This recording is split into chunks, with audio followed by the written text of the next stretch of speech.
Essa banca, às 10 horas, é a banca número 6, Conflitos e Mídia, vai ser composta por 3 orientandos do professor Denison de Oliveira, que está aqui, agradecendo a presença do professor Denison, e elas são intituladas, do Gabriel Kotaka Morte, Relações e Sociabilidade dentro das Forças Armadas Estadunidenses nos Conflitos do século XXI, 2003 e 2010. O Rafael Queiroz dos Santos, a contribuição da Gazeta do Povo do Estado do Paraná na criação da imagem de Curitiba como cidade modelo no momento da criação do ônibus expresso em 1974. E do Leonardo Davi Micheleto, as divergências internas antifascistas na Guerra Civil Espanhola do ponto de vista anarquista. Então vocês têm 15 minutos para fazer a apresentação de vocês, depois a banca vai fazer uma rodada de perguntas, outra rodada de perguntas, e assim a gente vai seguir. Agradeço a presença de todos e passo diretamente a palavra para o Gabriel, que nós já estamos avançando. Bom dia a todos. Para quem não me conhece, meu nome é Gabriel. Para quem me conhece sabe que eu falo alto e rápido, eu vou ter que falar mais alto e mais rápido para cobrir esse grande número de material que eu tenho aqui. Bom, o nome do meu trabalho é Relações e Sociabilidade dentro das Forças Armadas Estadunidenses nos conflitos do século XXI, de 2003 a 2010. Eu sou orientando do professor Denison, que está presente aqui. Eu gostaria de agradecer a presença de todos. Eu abro o trabalho com a citação do Wright no livro do Iraq Full Circle, com a proposta de que os conflitos do século XXI são muito vistos superficialmente. Eles são vistos como uma ideia de super tecnologias, grandes conflitos militares com grandes bombas e mísseis e computadores que fazem o trabalho dos soldados. E com essa frase, se dirigindo na verdade à Guerra da Coreia, ele fala bem o que são esses conflitos na verdade. Se você quer ocupar uma terra, você tem que colocar os seus soldados de infantaria no chão e você tem que conversar com a população. Você tem que colocar os jovens na lama, como ele diz aqui. Então, eu dividi meu trabalho em 5 capítulos essenciais. Primeiro eu trabalho com a metodologia, depois a gente dá uma perspectiva geral sobre os conflitos do século XXI. Depois tem um capítulo bem importante, que é a relação das Forças Armadas norte-americanas e como funcionam as instituições delas. A gente vai ver isso. Finalmente eu dou uma análise geral das fontes e a gente chega no ponto da problemática principal, que é como funcionam as relações de autoridade nas partes mais baixas da hierarquia das Forças Armadas americanas.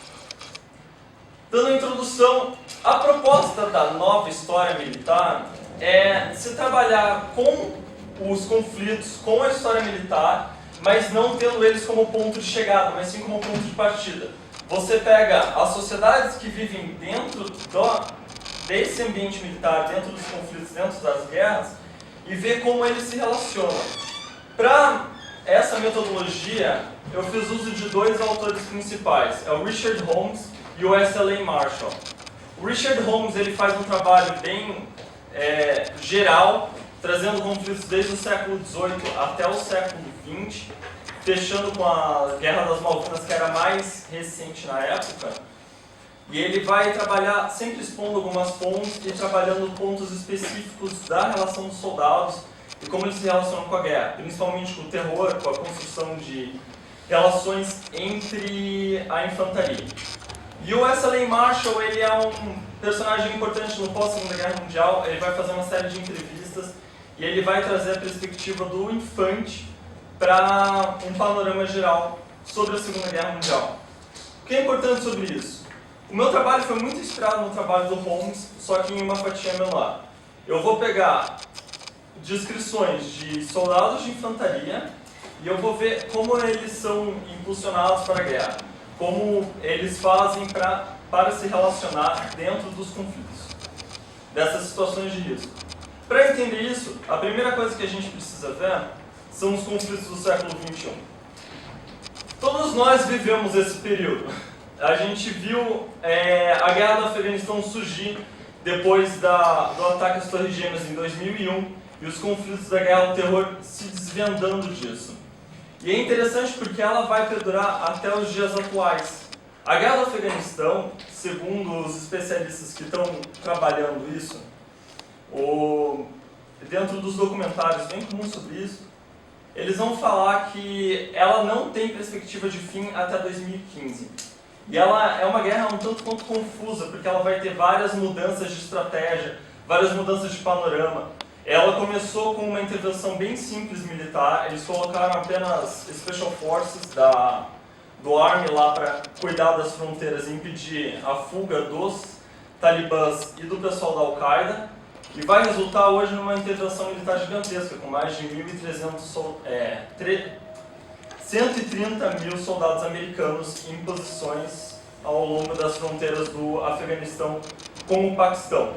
O que é interessante sobre ela é que ela se tornou uma recorrente do dia a dia deles lá. Ela vai mudar de perspectiva recorrentemente, e na perspectiva que eu analisei em 2006, ela já tem as características que ela vai se mostrar até hoje.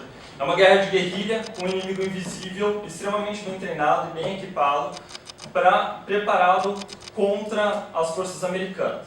E a Segunda Guerra do Iraque. Segundo o chefe do Estado-Maior americano, que ele é entrevistado durante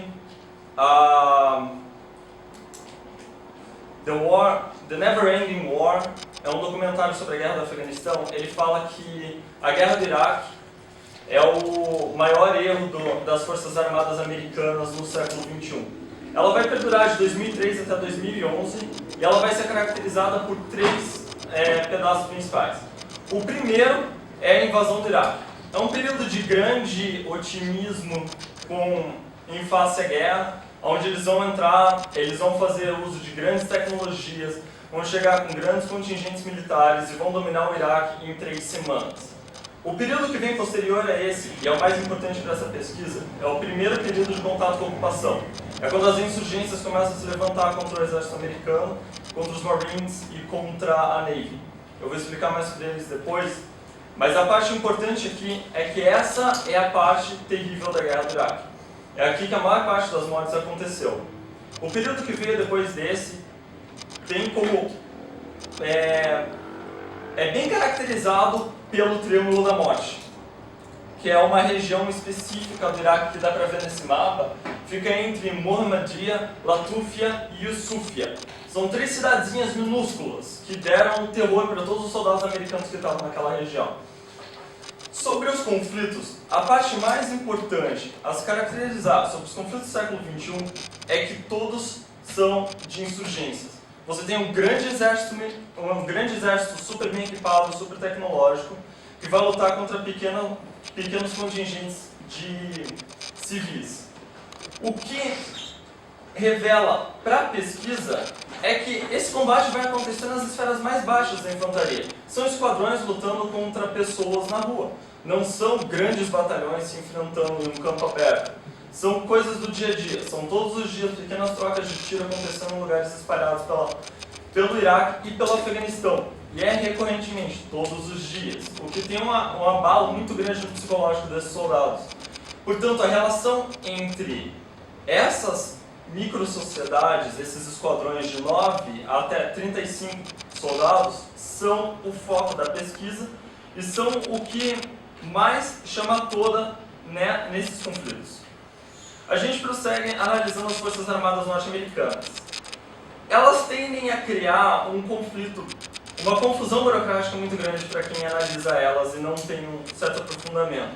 Então eu coloquei na monografia, a gente optou por explicar um contexto geral sobre elas. Mas basicamente, nós temos 2 forças armadas fortemente focadas na aviação, que é a United States Air Force e a United States Navy. Elas são recorrentemente usadas como força de intervenção, bombardeio estratégico e bombardeio tático em todo o panorama mundial. Em seguida, nós temos as mais importantes daqui, que é a United States Marine Corporation, são os famosos Marines. Eles são uma força de intervenção terrestre de resposta rápida e fortemente caracterizada pela ação de infantaria especializada. Mas o mais importante aqui é a United States Army. O Army é a maior de todas em contingente e é muito mais rica do que os Marines. Portanto, a participação da infantaria do Army tem algumas características específicas. A mais importante aqui é a relação entre os Commissioned Officers e os Enlisted Personnel. A tradução em português seria pessoal alistado e oficiais comissionados. Grande diferença entre os dois. O pessoal comissionado, os Commissioned Officers, eles são pessoas que têm formação superior, fizeram academia de oficiais ou escola de cadetes durante a sua vida de civil e estudante. Portanto, eles normalmente são providos de uma classe social mais elevada e têm mais estudo e, portanto, na teoria do exército, eles devem ser encaixados em uma posição de liderança. Essas duas carreiras, na escala militar, são completamente separadas. Você não pode entrar como pessoal alistado e virar oficial comissionado, e você não pode entrar como oficial comissionado e virar pessoal alistado. Elas são completamente separadas. O que gera a parte mais importante sobre isso. O pessoal alistado normalmente adere ao exército dos 19 aos 21 anos. Eles são normalmente vindos de uma classe social mais baixa. São trabalhadores de fábricas, eles são pessoal que deixou o ensino médio nos Estados Unidos para se alistar, para conseguir uma chance de escolarização superior. E eles são um pessoal que realmente precisa do dinheiro para se manter lá, eles não fizeram uma escolha de vida. Normalmente eles escolhem isso como uma perspectiva para depois. E esse pessoal alistado vai seguir uma carreira que vai acarretar em uma posição de liderança também. Se você pegar as hierarquias do exército americano na infantaria, nas posições de baixo, você vai ver que as primeiras pessoas que lideram os soldados são o pessoal alistado, mandando em pessoal alistado. Em seguida, em nível de esquadrão, ainda se mantém isso. Para em nível de pelotão, você ter o primeiro oficial comissionado colocado na posição. Ele vai ser um tenente, normalmente ele é chamado de platoon leader, e ele vai ser atrelado com um sargento de pelotão. Esse ponto é muito importante nessa pesquisa. Quando a gente chegar na relação nas relações de autoridade, vocês vão entender por quê.